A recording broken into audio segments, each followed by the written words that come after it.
So we have finished our live broadcast, but as ever, we like to bring you some little extra bits, some leftovers, as it were, from late lunch. We're up at Milntown. We've been here all afternoon with Adam Quayle, head gardener, and Tanya Anderson from Lovely Greens, of course. I'm currently in the bathhouse. It's not a bathhouse anymore. Look at these fantastic tools from, I'm going to say yesteryear. This looks particularly dangerous. Look at that. We've lost Beth, though, so follow me, Ben. We're going to come through here and see where she's gone. I thought she might have just gone to try and find some tea and cake, but oh no, I think she's, well, I can see Tanya and Charles and Adam. Oh, I've spotted her. She's lounging. Look at that bench over there. That girl looks like she owns the place. What is she like? Ignore her anyway, as much as she's pretty. We're here for the garden. The garden is absolutely beautiful. There is so much still blooming here. And as we heard on the programme earlier, speaking with Adam, Tanya and Charles Gard as well, there's plenty to eat in the garden too. There's so much produce. We've got, oh, here she is. Hiya, sorry, I've just been really busy. I've just been trying to find some bits to look at in the garden. And yeah. You know we saw you. Sorry? Yeah, you're on video and everything, Beth. It's fine. We know where to find you. We basically look for a nice cosy spot where you can just lounge. Could have been worse. I could have gone for tea and cake, you know, but True. I waited around for you. Thank you, I appreciate that. So we've persuaded Adam Quayle and Tanya Anderson and Charles Gard to stay with us for a little bit longer so we can explore what I suppose you would call the sort of main part of the garden that most people who've been up here to Milntown will have experienced already. And this place is so beautiful and it changes throughout the year. The experts are over there. Shall we ask them to describe it for us? They look like the three monkeys, don't they? Which one's which, do you reckon? Let's not go there. Let's not go there. Hello, everybody. Hello. We're all relaxed now, aren't we, now that the show's over and we're just... Squish up, Adam, squish up. Tanya, I'm going to sit on the bench what's with been you. your most enlightening part of the tour around the garden so far? What ideas are you going to steal, basically, is what I'm asking you. I think if the first impression when you walk into the gardens here is that, you know, it is kind of late in the season. You're not quite sure what to expect. And a lot of our gardens are starting to look a little bit brown and bedraggled. But there's so much colour here. And there are flowers that are blooming right now that should not be blooming. And that's due to that microclimate again. And the scent is incredible. You're actually, I think, sitting on a rose. Oh dear. Oh, she is. She was indeed. Well, That's like flower pressing, isn't it? Exactly. But just have a smell of that. Oh, not now. Yeah, not now. Once it smelled rather nice. I'd say about 4.5 minutes ago it had a beautiful scent to it. Now it's something very different indeed. What was it before Beth sat on it, Tanya? Well, I think Adam can explain it a little bit better. Yeah, so it's a shrub rose, which is, you get the wild roses called Rosa rugosa, and this is basically a hybrid form of that.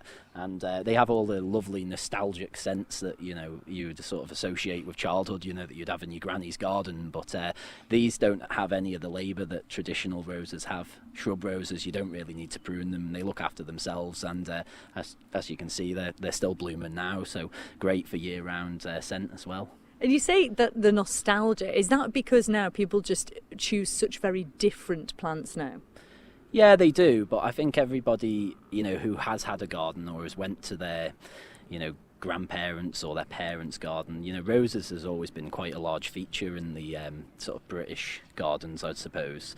So, yeah, and we want to bring that back to people, that they can appreciate the gardens, but also to give them some sort of feeling of nostalgia and, you know, common place, you know, from childhood, I suppose. Now, during late lunch, Charles, I think, mentioned a jungle garden. Tell us about that, Adam. Yeah, so we've got a jungle garden, and that is planted with large tree ferns and palms, and it really gives you a sort of tropical feel when you're walking through there. And just in the past 2 weeks, we've developed it somewhat, and we've put meandering paths through there, turf pathways, so you won't actually be able to walk on there for the next month, but after that, yeah, there's the beautiful walk it will be, and there's focal points either end, but you're still meandering, so yeah, it's lovely feel it'll have.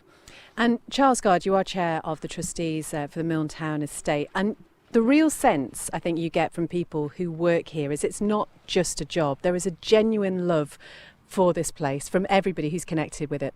That's absolutely true. Everyone's totally committed, and Adam and the team just do fantastic work. He's always brimming with ideas, coming forward with new concepts, and I hope I live long enough to see most of them come through. The one thing we haven't mentioned is the maize that we are going to plant on the big mill field at the back. I've had it all drawn out. It's going to be in the shape of the Isle of Man, and you'll be able to, it's based on Illiam Doane's story actually. The only thing that, and we have private sponsorship for it, the only problem we've got is choosing the right shrub that will stand what is occasionally a waterlogged field in the winter. So Adam's planted about 8 or 9 samples of different types, and we're just letting them survive for a year to see which ones die and which ones survive, and then we'll order thousands of them in and have a big planting session. It's so much fun. There'll be so many families running around there getting lost. Oh, there really will be. What a wonderful afternoon here. Yeah. Tanya, it is going to be the last time we talk to you just for a little while. Just looking ahead to the next couple of months, the sort of things that people need to be doing in their gardens. Basically, just tidy up if you want to. You don't actually even need to tidy up, because actually leaving some leaves around and flower heads actually creates habitat for wildlife. That's what I thought. Yeah, yeah. Is that what you do? Yeah, I thought maybe that was the best way forward, yeah. Yeah. You're just giving her an excuse, yeah. Tanya, to not do anything. Well, she's a in the natural garden. gardener. Did you hear that, everyone? Everyone hear that? Charles, any jobs going? Hey, Adam, you know somebody else in your team? I'm Hey? not going to give them the chance to respond to that because they don't know what they're letting themselves in for, honestly. Carry on, Tanya. Yes, but yeah, it's just doing what you'd like to do and amending the soil, protecting it from winter weather as well. So if you have any exposed bits, make sure that it's got some good mulch on it, or it's covered in a cover crop so that the soil doesn't wash away, basically. And then also we're going to be going into the winter, proper winter, and that's seed catalog time. So just kind of dreaming and planning and working out what you're going to grow for next year. Putting it on your Christmas list. Tanya, it has been fascinating over the past few months. Thank you so much, and we look forward to seeing you again very soon. Thank you very much for having me, as always. And while we're here at Milntown, Charles, just let people know the opening time so they can come and have a look at these beautiful gardens. Well, actually, we're open every day from 10 till 5.